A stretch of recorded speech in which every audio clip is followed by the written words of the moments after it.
The man had just kissed his wife goodbye, then turned around and went straight to his lover's house. Seeing her boyfriend who had been missing for days suddenly appear before her, Sonia felt no joy at all. Instead, after opening the door just a crack, she spoke harshly to him and told him it was over. After that, she slammed the door shut. Chris, seeing this, smashed the glass with his arm and broke into the house, because this time he had come to carry out his wife's plan to kill Sonia. However, when their eyes met, Chris knew deep down he could never bring himself to hurt the woman he loved. At that moment, he had completely forgotten Nora's instructions. The two rekindled lovers got lost in their own world. Meanwhile, Nora at the hotel was still following their plan, carrying it out step by step. She first ordered a dinner for two. Using a generous tip as an excuse, she deliberately kept the waiter in the room, then played the pre-recorded voice of Chris, all to prove later that Chris had been in the hotel the whole time. After the waiter left, Nora waited and waited, but Chris never returned, so she began to suspect what had happened. She took advantage of the night and went to Sonia's house. At that moment, Sonia had no idea that danger was creeping upon her. The moment she looked up, she found Nora standing right behind her. With one swift motion, Nora ended Sonia's life. When Chris heard the noise and opened the bathroom door, he saw his wife staring at him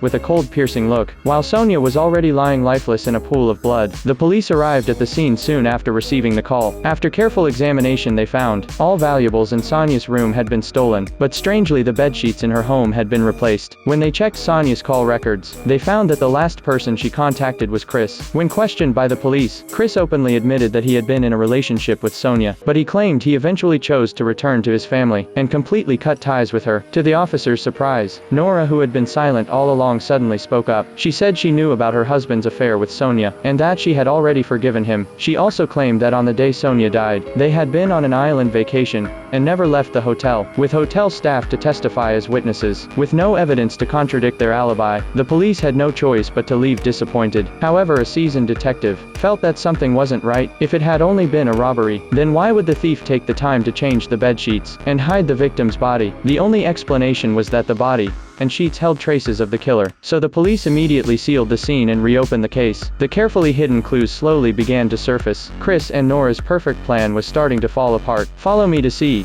what happens next.